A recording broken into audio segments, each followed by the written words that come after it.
Assalamualaikum warahmatullahi wabarakatuh. Bismillahirrahmanirrahim. Yang perkara sing wis dijamin karo Allah, ya kita nggak perlu ngurus. Apa yang dijamin oleh Allah banyak, di antaranya tadi ijabahnya doa. Kadang-kadang kita kan malah ngurus. Kapan tuh Gusti Allah iki arep ngabulne donga aku ndremimil aku ndonga mulai cilik sampai semene tuae kok. Panggah melarat aja ini sugihku ini kapan? Ada yang isi Joko itu, ya Allah Gusti, mbok kula ndang diparingi judu. Wis ndonga sampai wiridan tasbihmu terseser kaya puteran kaya kitiran ya. Ini panggah nggak nek cewek di sopo malah melengos. Terus ada kecurigaan lah tuh. Ini jadi Gusti Allah iki iso ngabulno dongaku apa ora ta? Ketika ada anggapan itu saja, itu namanya sudah taksir, sudah sembrono. Sudah sembrono. Sembrono kewajibanmu sebagai hamba, kawulane Allah. Hamba itu punya kewajiban untuk menyerahkan total seluruh kehidupan, fasilitas kehidupan, bahkan apapun yang dibutuhkan dalam kehidupan ini, itu semua dijamin oleh Allah.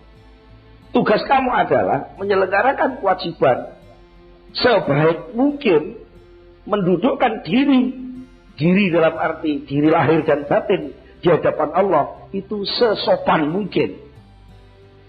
Itu kewajiban kamu. Dan tidak mungkin kalau Allah lalu memperlambat pemberian itu, berarti Allah tidak cinta dan tidak sayang pada kamu.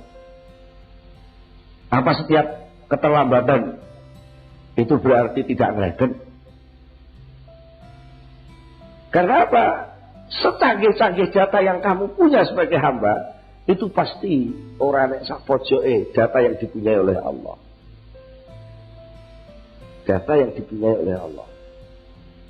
Maka ada dawuh Syekh Ibnu Athaillah selanjutnya. Salah satu bentuk ungkapan atau sikap orang yang mata hati itu buta. Itu salah satu kelakuannya biasanya putus asa. Putus asa. Ketika dia sudah bekerja lalu nggak ada jalan keluar, dia putus asa. Mungkin nanti kalau di rumah dia bergaul dengan istri yang ono ya ini, mungkin ya wis diomongir noto bojo bakal ndablek kae. Terus sudah berusaha untuk ngatur yang bojo iki apik, manut. Malah kadang-kadang wis di Fatihah didongakno bareng ben dadi bojo sing apik, salihah. Tapi ternyata pancet ngomel. Lalu kita putus asa lah wis. Nggak ada jalan keluar sudah begitu itu. Lalu kita cari pelampiasan di luar. Dari modal putus asa itu tadi muncul sikap apatis, lalu bersalah. Timbang bingung rahmat tuai. Yang coba petuk banyak hal. Banyak hal yang pasti itu nanti negatif. Dari putus asa itu dia terus mesisan. Mesisan. Yang rumah bingung, tak bingung nih sisan. Nah, di luar mungkin ada dari kepuasan-kepuasan yang di luar. Nah, ini bermula dari keputusasaan. Nah, mengapa itu bisa terjadi? Karena dia tidak mau membuka mata bahwa kemungkinan rahmat Allah itu bisa muncul sangat luas sekali, yang itu tidak bisa terjangkau oleh akal kita. Kados sing contoh dek winginane niku ya. Contoh pengajian sing sampun. Orang yang sudah berusaha untuk melengkapi data hidupnya dan selalu nadong ya, siap bahasane sing sedaan apa ya? Online ya. Online selalu menerima data setiap saat dari Allah. Itu kadang-kadang gini. Kalau ada orang sing kula contohne nggih. Enak uang.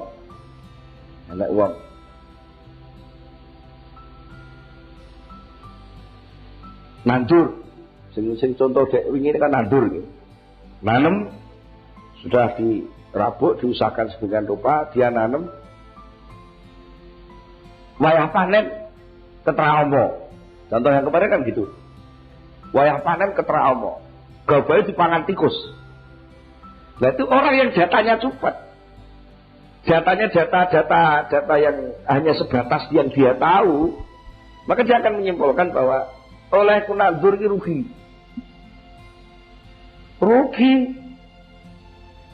Tapi urus kangelan, bayari wong matun, bayari wong tandur, bayari rabuk, bayari traktor, bayari diselenggu, ngelep. Ternyata bosok panen dipangan tikus, rugi. Karena apa? Dia menghitung bahwa seluruh biaya penyelenggaraan pertanian itu milik saya, dan itu saya investkan ke sana. Ketika tumbuh itu semua direbut oleh tikus, maka saya nggak uman kan gitu. Itu logika awalnya kan gitu. Jadi kesimpulannya saya kehilangan 500.000 untuk biaya penyelenggaraan pertanian. Mestinya harus ada tumbuh panen 1,5 juta, tapi kenyataan sisa tikus itu hanya 50.000. Maknanya saya sudah invest 500.000 tapi dapat hasil 50.000. Rugi. Hitungan nominal rugi. Tapi Allah punya rahmat, itu tidak hanya dibatasi oleh nominal.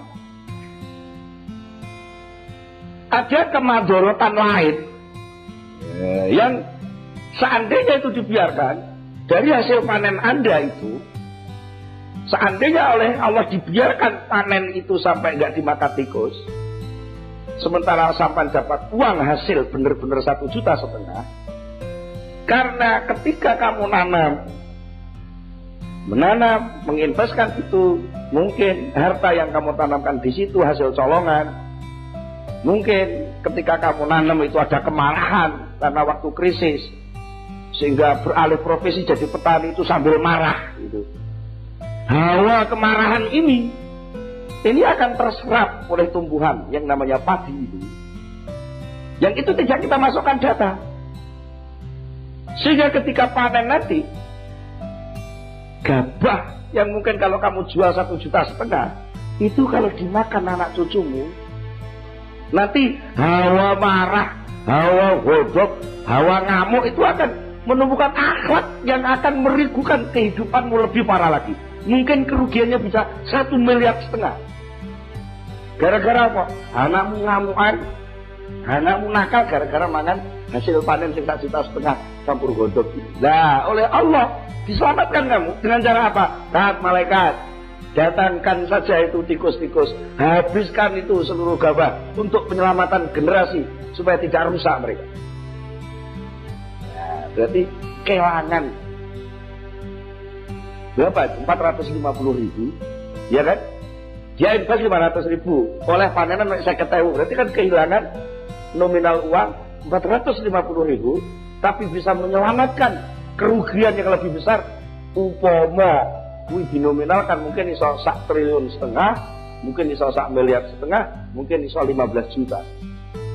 Kerusakan manusia itu luar biasa kok. Nah, terus ada pertanyaan, apa benar suatu tanaman yang dilakukan dengan cara rodok atau mungkin modal yang campur nyolong dan macam-macam itu bisa berpengaruh? Loh, kok nggak bisa gimana? Sama-sama kopi yang membuat sambil merengut. Tahu merengut ya? Merengut itu besengut, besengut itu mecucu, cemberut. Enek wong wedok di omah ketekan bojo. Itu ada sikap alah penggawean tok iki. Pokoke wong lanang teko iki kaya mulai urung-urung iki wis ngono. Sehingga ada hawa gak terima. Tapi karena dia merasa jadi istri, lalu ada keterpaksaan untuk gawe kopi. Gawe kopi ya karo merengut. Tak umpama diketokno, umpama rekaman sing canggih ngono, direkam suarane ati pas ambek ngudek kopi ambek muni. Wis wong lanang ora enak-enaki. Enak-enak ndelok tersanjung digugah kon gawe kopi ngono anu-anu. Ada hawa. Hawa gak enak kan itu. Bareng karo pandang gawe kopi, maka kopi itu jadi gak enak. Jadi gak enak karena berpengaruh. Lain ketika sampean datang di warung. Sampean datang ini toh, si pemilik warung itu wis lega. Alhamdulillah ada pelanggan teko. Ket sore iki ora nek wong teko. Jadi ada pelanggan itu yang namanya warung. Pemilik warung itu marem. Ketika marem, ngersakin apa Pak? Kopi. Wah, semangat. Pas gawe kopi semangat. Dan itu pasti hawa semangat itu akan menumbuhkan rasa enaknya kopi. Senajan sakjane regane luwih murah. Maka jangan kaget kalau mungkin bapak-bapak takok, ya apa toh? Kopi sini kono kok enak tapi nek ning omah kok ora enak. Karena yang di rumah ada hawa godop dari sang istri, tapi kalau di warung ada hawa seneng dari si pemilik warung.